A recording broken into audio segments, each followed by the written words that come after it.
Hey everyone, welcome back to the channel. If you're gardening in zone 3, you know that we need plants that are hardy down to minus 40 degrees as well as handle our short seasons. And today we're going to talk about the backbone of the northern garden, and that is hardy shrubs.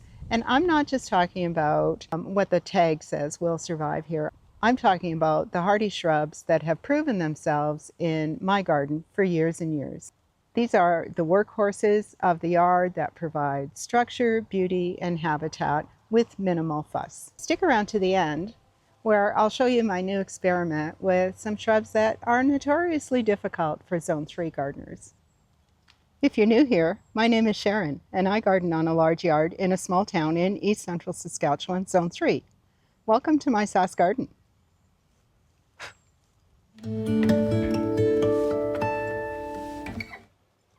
And the first one we'll talk about is the common lilac, or the lilac, which is Syringa vulgaris, is the common lilac. Lilacs prefer a location with full sun, well-drained soil, and they thrive in slightly alkaline soil. And I find that they are fully drought tolerant in my yard. They need really good air circulation and can suffer from powdery mildew if crowded and wet. Here is a single specimen that was pruned back a few years ago quite heavily. It's turned into this beautiful round shrub. The rule of thumb is to prune immediately after flowering. I always have July 1st as a deadline for pruning the lilacs, so I'm not sacrificing next year's blooms. They begin to set their blooms for next year on this year while they're growing this year, and so you don't want to cut any later, then you're sure to not sacrifice any of those blooms. They also grow into a great hedge, and I'll just put a picture up showing the hedge that my dad grew and how beautiful it bloomed. Aside from the common lilac, I have two of these hybrid varieties, and they are called Pocahontas. They're a little bit earlier flowering than the common lilac. They're a heavier substance to the flower, as well as very fragrant. Here on the south side of my house, I have two. This one that we're looking at in the center here is pruned, and the other one is allowed to grow very tall. Here again on the south side of the house, they are very drought tolerant. I don't water these, but they do want to grow up to 12 feet tall and wide. And this one on the corner is the other one I have that I have not pruned, or not pruned lately. And so this one as well is Pocahontas. Again here, they're very, very drought tolerant. This area doesn't get any watering. They're both planted out about 4 feet from the house. And the one on the corner there has all but filled that 4 feet. It's probably a good 6 feet across at the very bottom, and of course much wider on the top. They bloom nicely here with the full-on sun being on the south side of the house. Now I have another one in the backyard. I think it is a Donald Wyman lilac, which is a Preston lilac, equally as tough and hardy as the common lilac, but the one in the backyard is in a little bit too much shade and it does not bloom. But you know, there are so many varieties. If I were to choose another now, if I was going to put another one in my yard, Beauty of Moscow would be right at the top of my list. That's a beautiful looking lilac. Lilacs live a long time, and they are bothered by very little if they like where they're growing. They start blooming early in their life, and they are moderately fast growing. One of the biggest problems that I have with the common lilac is that the seeds will germinate, and I'm constantly having to weed out little lilac seedlings. And while we're here, in between these two lilacs, I have a Highbush Cranberry. And Highbush Cranberry is Viburnum trilobum, and that's a native shrub. I find that it competes very well with other trees and shrubs in the landscape, or even if it's a little bit crowded like it is in the backyard, and we'll get to that, show you that in just a minute. It can grow to be quite large, 4 meters tall, but it also takes very well to pruning. As you can see here, I've kept it pruned to about 5 feet, just so that it doesn't cover the window. And here you can see the taller version that I have in the backyard, which is easily 10 or 12 feet tall at the moment. It has beautiful white blooms in June, really nice blooms in June, and it also produces berries that are edible, but apparently stink to high heaven when you're cooking them. The other really, really nice thing about this shrub, and you don't see it right now, but in the fall it turns a beautiful scarlet color, beautiful red foliage in the fall. One of the nicest fall shrubs, I think, for cold zone gardening. I've not noticed any seeding out, and they don't colonize by runners or suckers, but low-lying branches will root where they're touching the soil. You can either let them continue to grow, which I've done here. There's a few more under there, if you find them early enough, they're also easily removed and planted elsewhere, and that's how I landed up with this other one right beside it. I just planted that one, and I just planted that one when I found a rooted cutting under there. Birds eat the berries at some point. I haven't actually watched which birds it is or when they go after them, but there's never any berries left at the end of the season.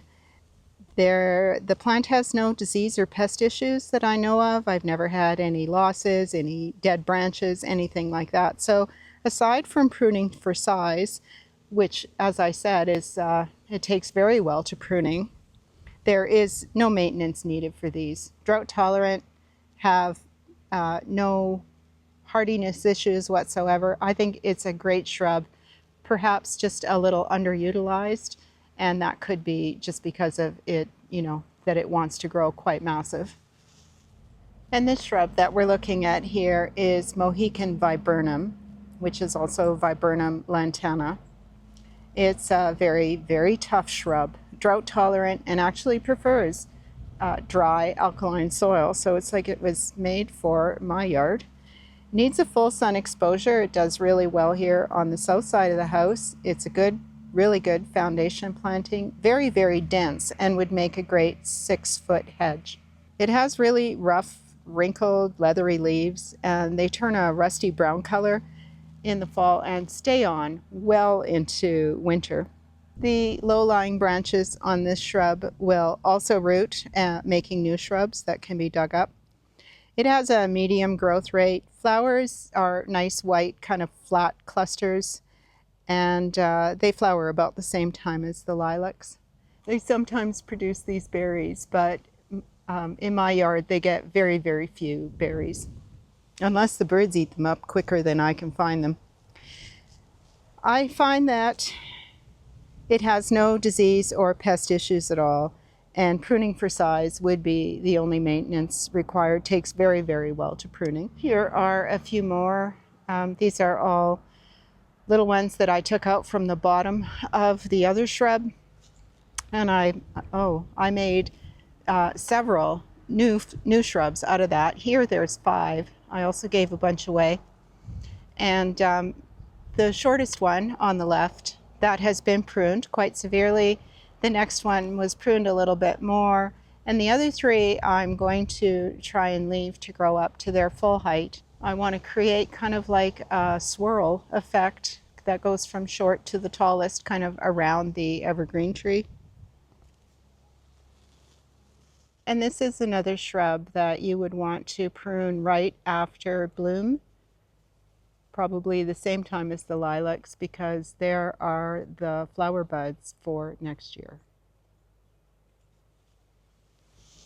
And here you can see these are planted maybe 4 feet apart or 5 feet apart, and you can see how they would make a really nice, thick, dense hedge.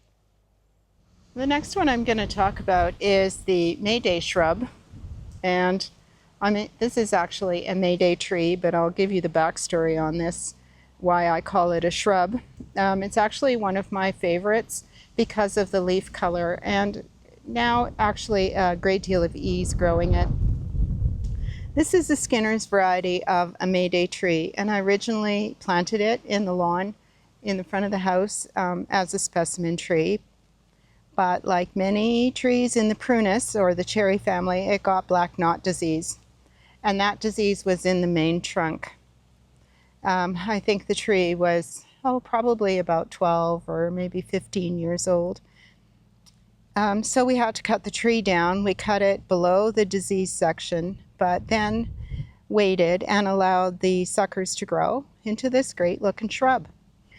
Growth starts out green. It blooms white like any chokecherry that this is closely related to.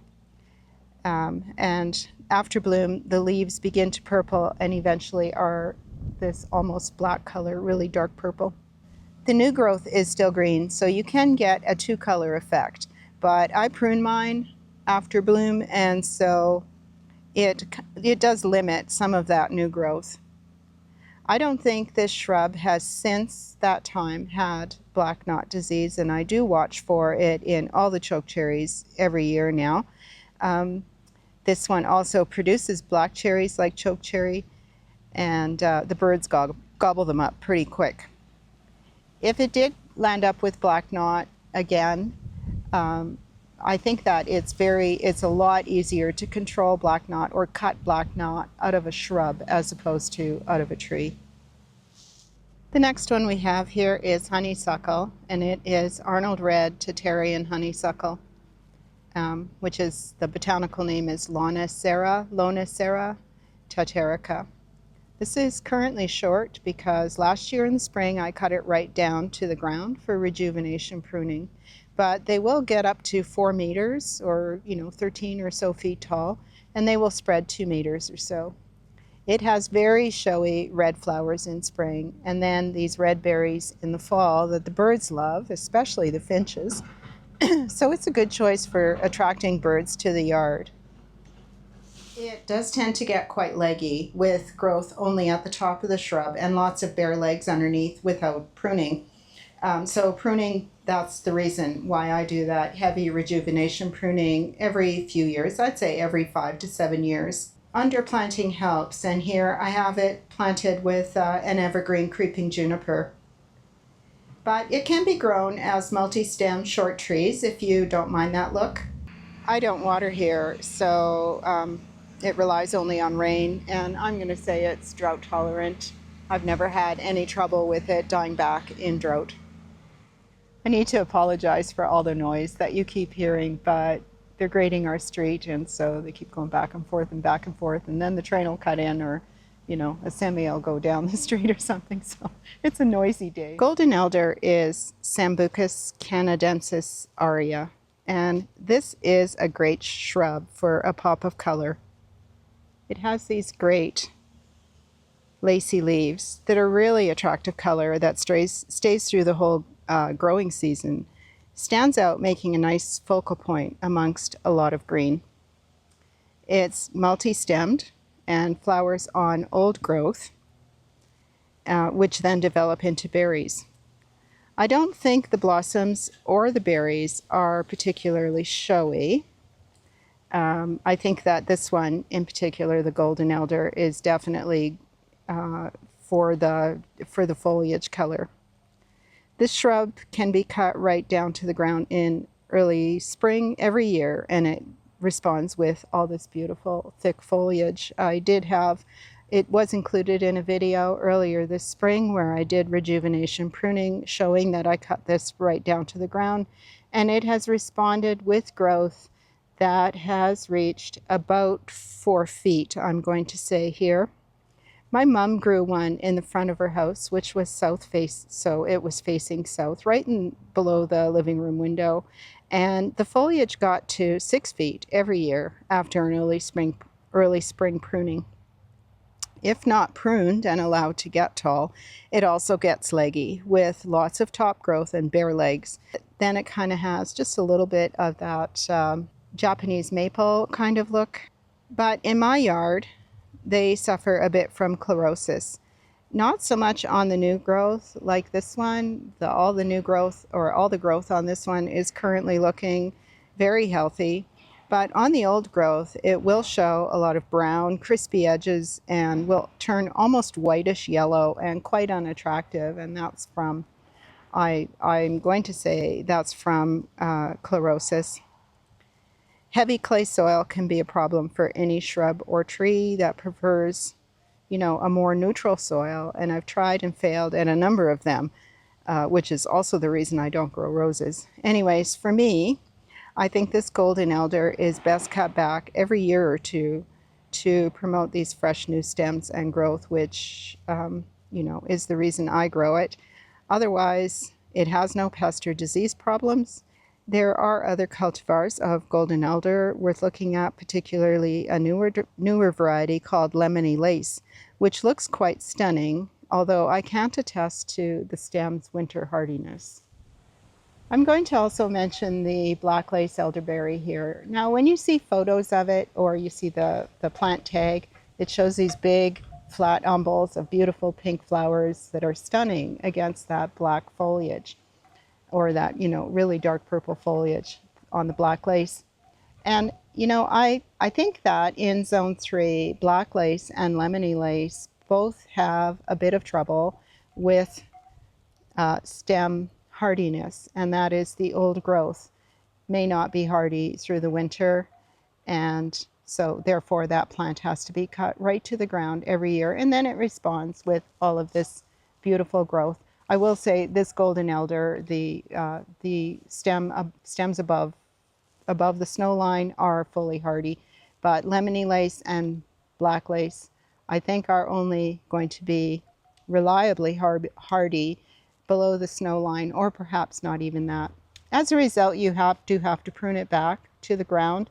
It does respond beautifully, but elders will bloom on old growth, so chances are you would never see those nice, beautiful pink blossoms against that black foliage if you have to cut the stems down every year.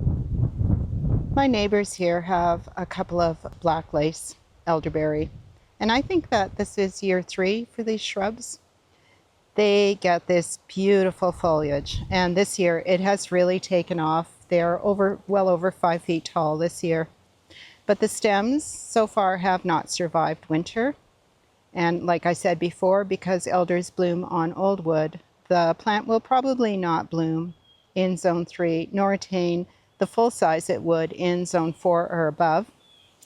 However, you can see here the new growth has achieved almost 2 meters.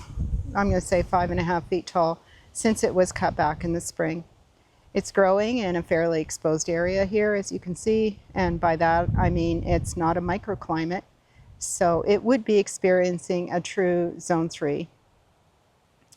I feel like I'm going to be adding one of these to my yard somewhere, maybe the gravel garden, because I think this dark foliage is just stunning. I love this dark foliage. Proven Winners does say that black lace is hardy only to zone 4. And so just be aware of this if you're considering planting it. You may get lucky with some winter survival and manage blooms, but it probably won't be consistently hardy.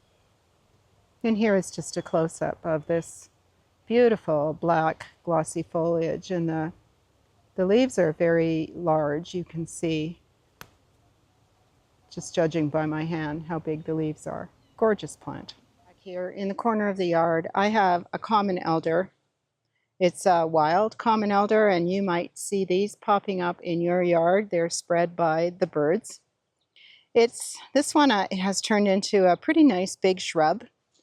It's quite tall. I don't know, 10 feet, I guess, I'm going to say. And nice and big and full, and lots of berries for the birds. So I've been letting it live here. I've had a few elders pop up, especially in these woody areas. But some just as quickly just up and die. So this one, although it's very nice here, I know that it may be fairly short-lived, and if it should just die one year, that'll be okay too. In the meantime, it can live.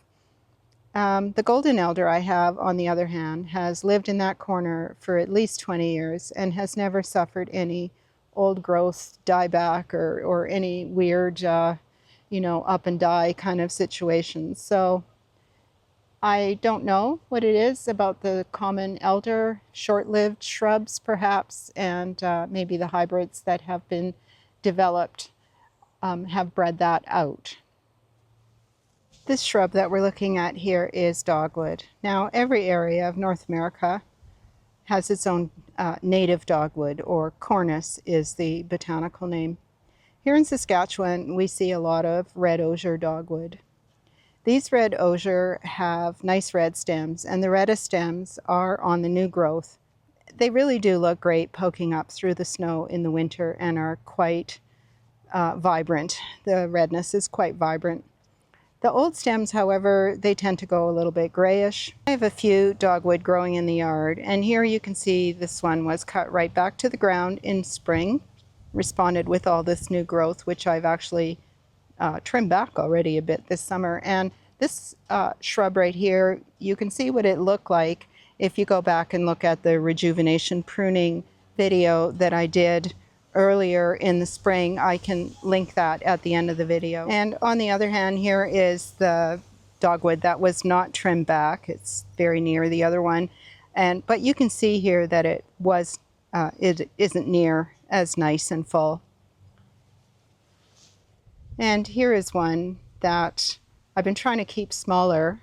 I try to not let it get to much more, over 4 feet tall. And so it gets cut back or thinned every spring.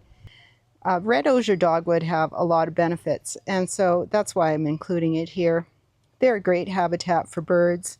They grow fast. They flower, produce white berries on old wood, and they attract birds to the yard. They are fully hardy shrubs.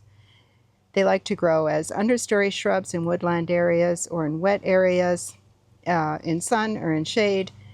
It will grow to about 2-3 meters tall and wide.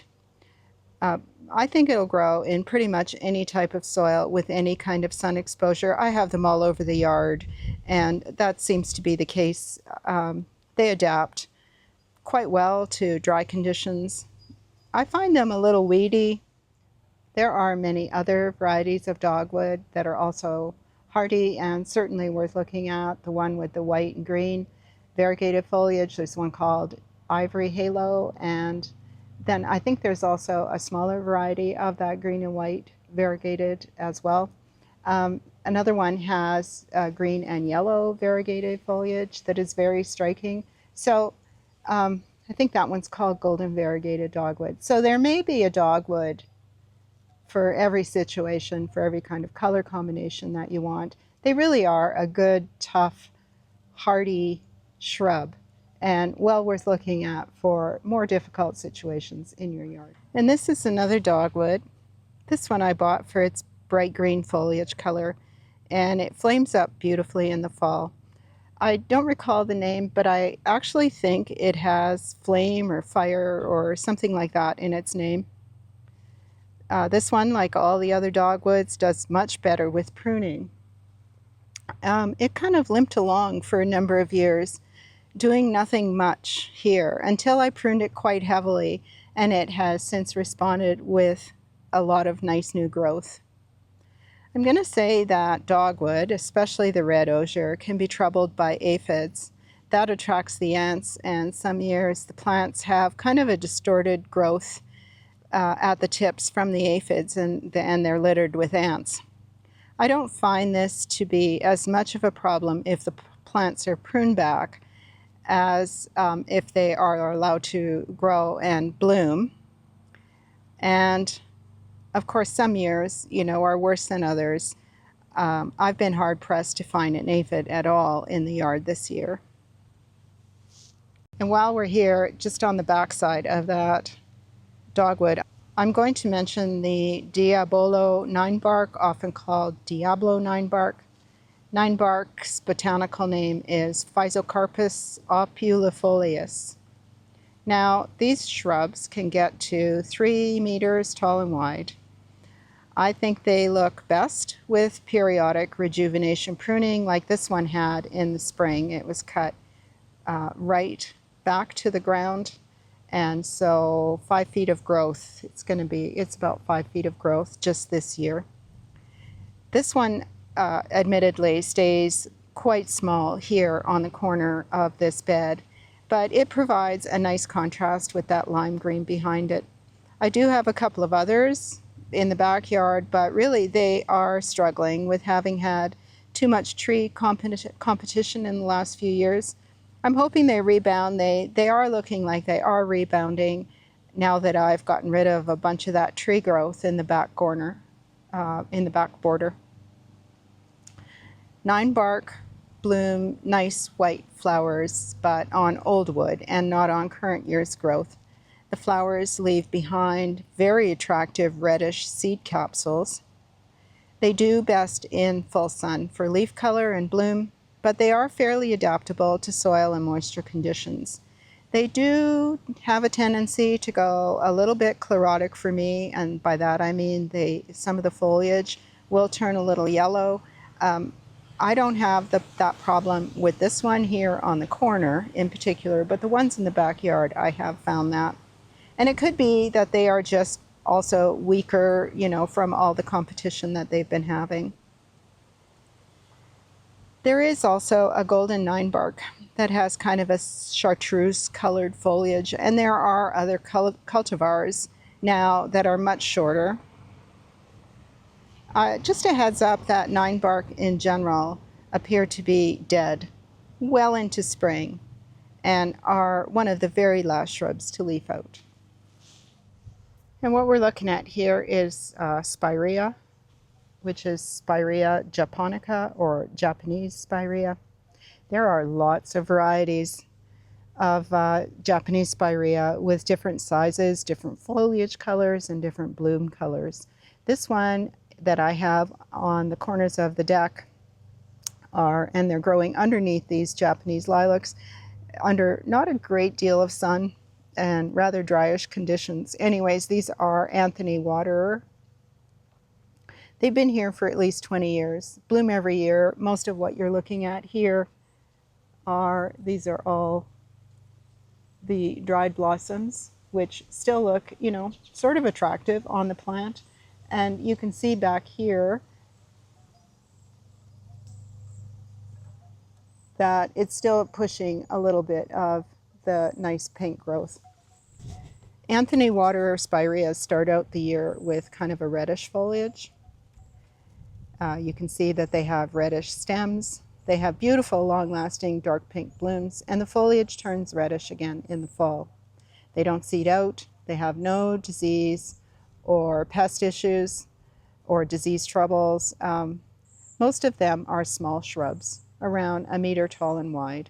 They're a great choice for foundation plantings, and they have lots of season-long interest. They'd also make really nice tidy hedging, although not evergreen. They can be cut right back and they bloom on new wood. So if you cut it right back to the ground in the spring, you aren't sacrificing any bloom. And really, although it's a woody shrub, it can be treated almost like a perennial, but it would have a longer season of interest than most perennials. Great little reliable and long-lasting shrubs. This is false indigo. Its botanical name is Amorpha fruticosa. I think this is somewhat of an unknown shrub, although it has lots of interesting features.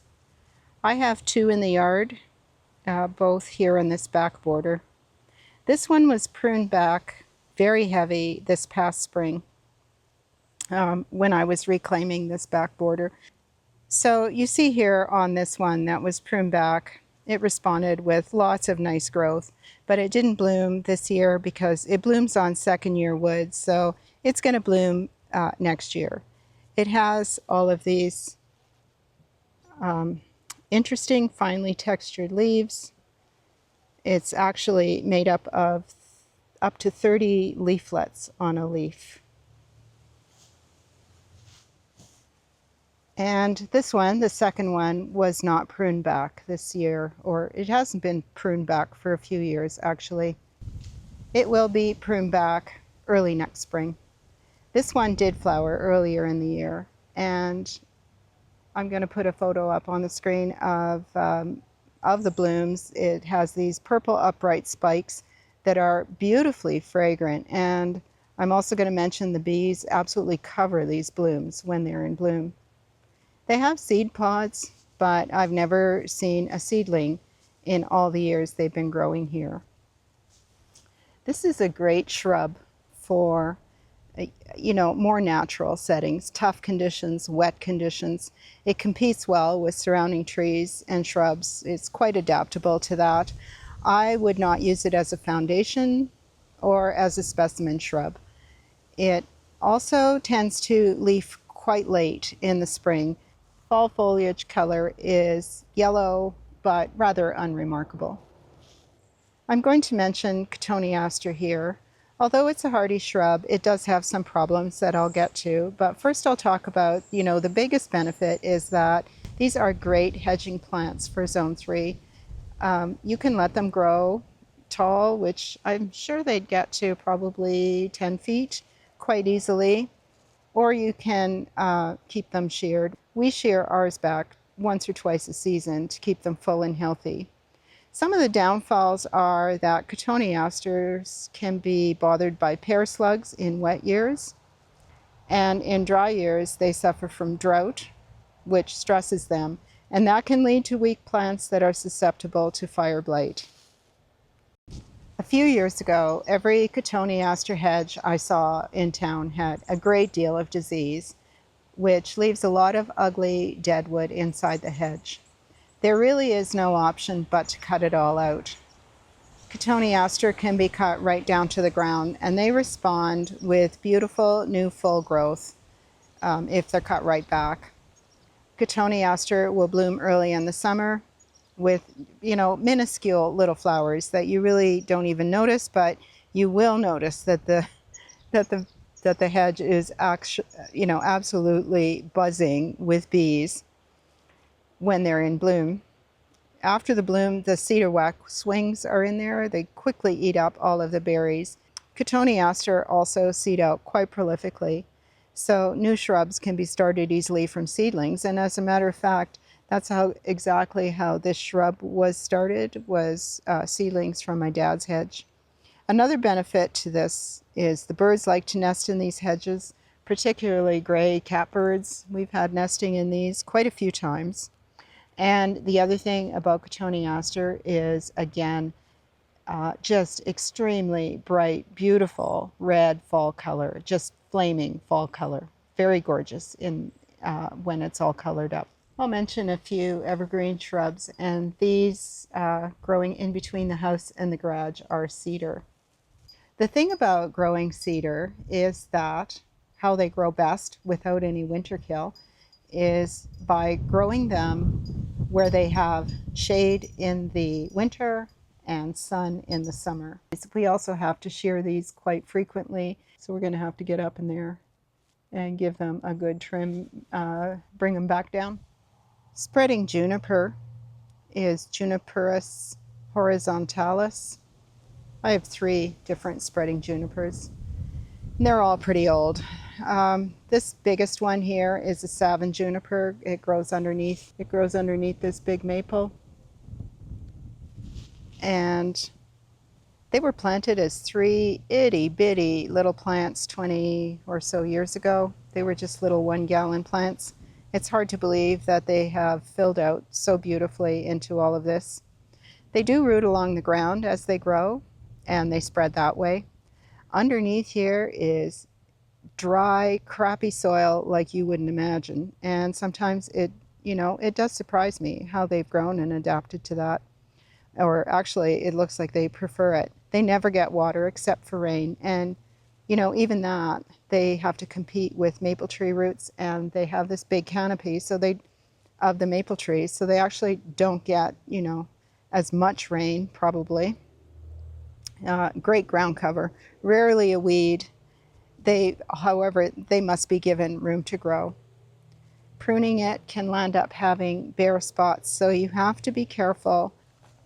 Here I've been on the driveway side. I've been shearing it, otherwise it would cover the driveway. Did I mention it grows on rocky soil? This entire area that it's covering is covered as well with crushed rock, like the end of the driveway is here. before they grew together like this and created this one large looking planting, they actually had a kind of a vase type shape, but here they have just kept growing and growing, and it kind of looks like they're just one giant shrub now. This one is much smaller, and this is the Calgary carpet juniper. Again, I planted 3 little plants. They're as old as the Savin juniper that we just looked at, but over here, but they're, you know, they're shorter and they grow much slower now that they've pretty much reached their mature growth. I would say I prune only the odd stem back here and there very lightly.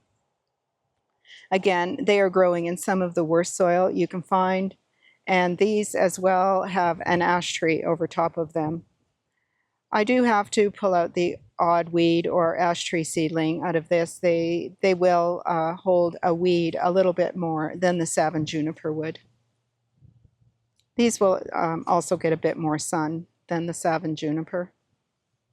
And over here underneath honeysuckle and the shrub border are, I think, blue chip juniper.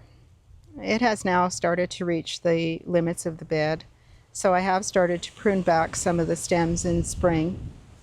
And this is also growing over top of crushed rock mulch over the bed. There are many varieties of creeping juniper, and one is not the same as the next. They vary in height, spread, color. So if you want to add this type of element to your yard, evaluate the size and spread you need and then choose accordingly. And to round out the evergreens, I'll just mention here the dwarf Mugho pine. I like the way this fills in underneath this arbor. Even though it's got dwarf in its name, it will still grow to 1.5 meters tall and wide. It has reached that width for sure, but I don't want it to be 5 feet tall. It is probably approaching 3.5, 4 feet tall now. Most years I cut off the candles to control its growth and keep it more of a low mound of thick foliage.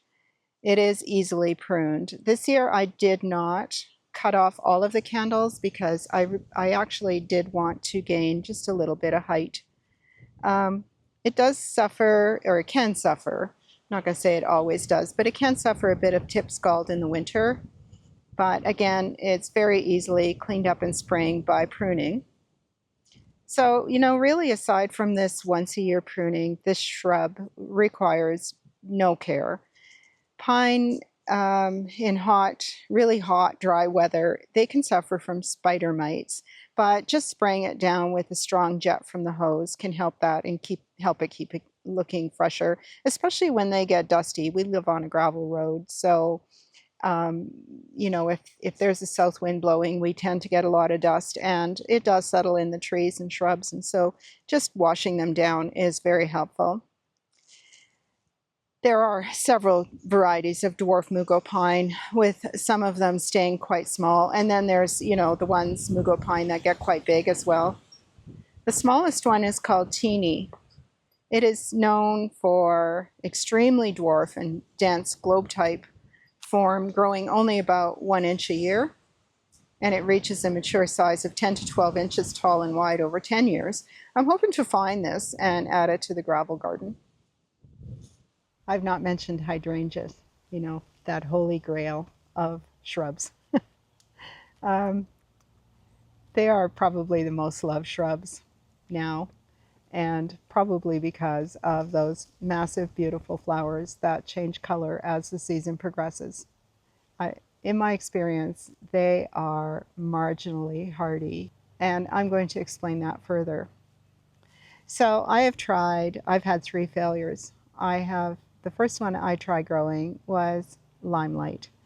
That was the first one many years ago, which I put it in a spot in afternoon shade because, you know, at that time, the only information that we had, it seemed, was that they needed part shade. That plant took a long time to get going in the spring to break dormancy. And then when it did, you know, the first year or two, it wasn't too bad. I was waiting for that, you know, massive, beautiful bloom for them to grow, etc. I didn't prune them back until I saw growth starting on the old stems, and then I would prune it back to where that growth was starting, and that was just to try and gain some height. I don't think it ever did get to more than 2 feet tall, because the growth that it put on from that point, from that growth point up, it really wasn't very much. And so it did limp along, and it declined. Every year it just got a little bit smaller, and eventually one year it just didn't come back at all. And also, while it was growing, the blooms were never show-stopping. They were quite late. They, maybe the first year or the first 2 years, they were somewhat decent, but after that, they really were not anything to bother with, to try and nurse that plant into something better.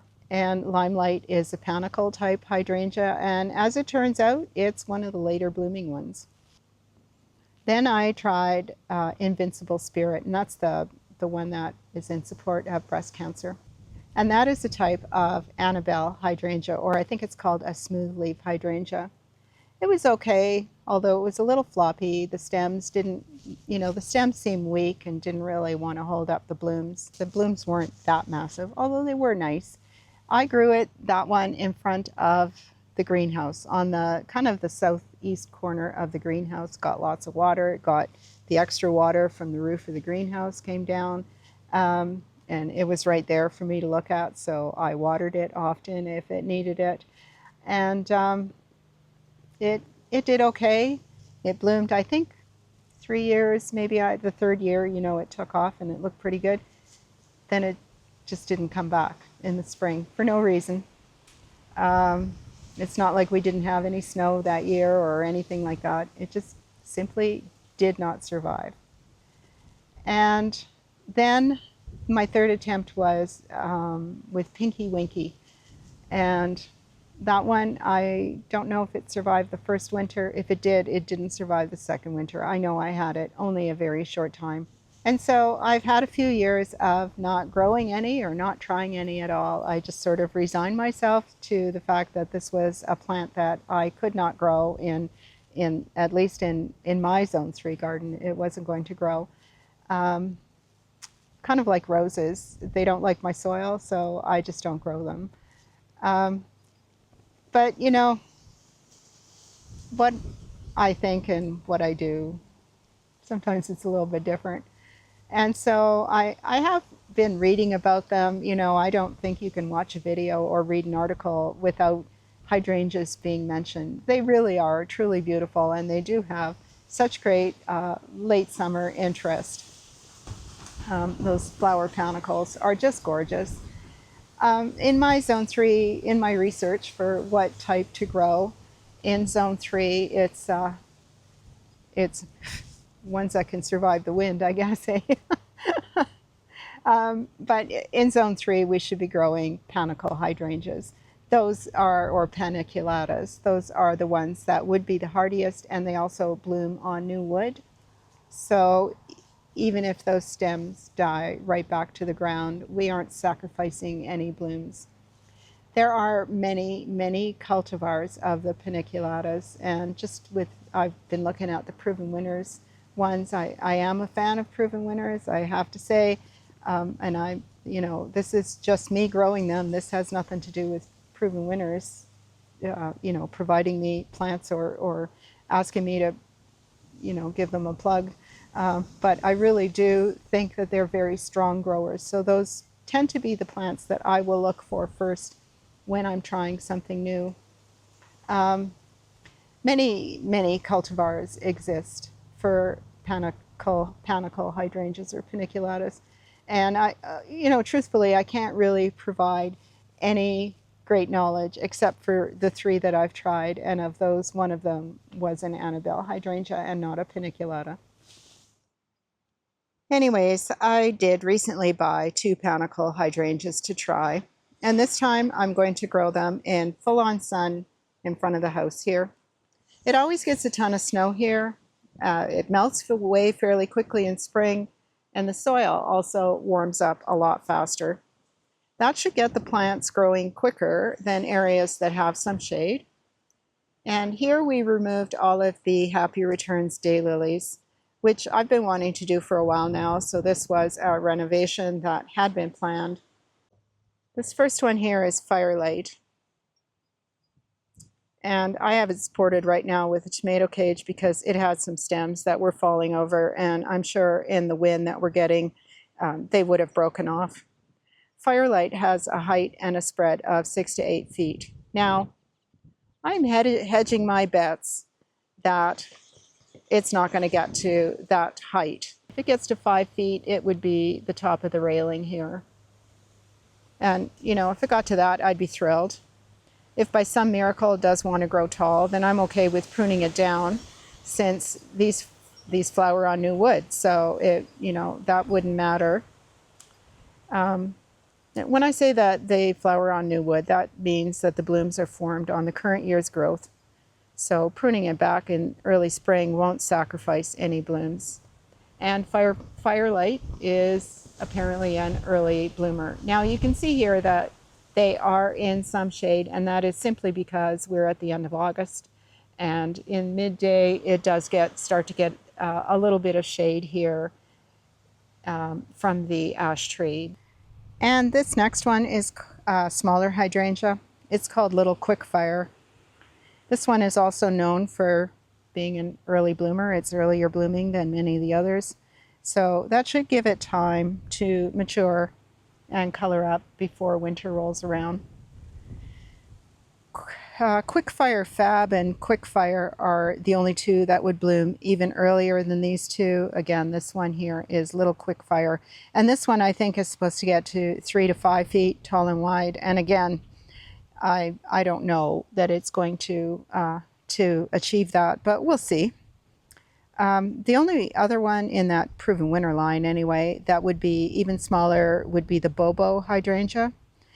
They would be the smallest type, as well as the next in line for blooming. Considerations for me about this area is not only is it hot, but it's also dry, and hydrangeas need lots and lots of water. I'm considering running drip watering along here and setting it on a timer. And the other problem I may have here is the soil might be a little too alkaline. And that would be throughout the yard pretty much. We have alkaline soil, heavy clay down low. That may lead to chlorosis on hydrangeas, which like a little bit of a more neutral or acidic soil. So I may have to treat with chelated iron to help that out. Unlike other shrubs I have in the yard, these may require a bit of extra care, attention, fertilizer. So we'll see how they fare over here, and I'll be doing future updates on them. So, you know, hit that subscribe button and turn the notification bell on. And I'd be interested to know if you've had any luck with hydrangeas, if they're growing in your yard, or what are your go-to hardy shrubs? Either flowering, not flowering, deciduous, or evergreen. Let me know what your favorites are. Just, you know, in the comments down below, let me know. But these are the shrubs that I have experience with, even the hydrangeas. And so, you know, while I'm down here on my knees saying a little prayer for their survival, I hope you found this information helpful in some way. And if you did, as always, give me a thumbs up, and while you're down there, hit that share button. Thanks for watching. See you.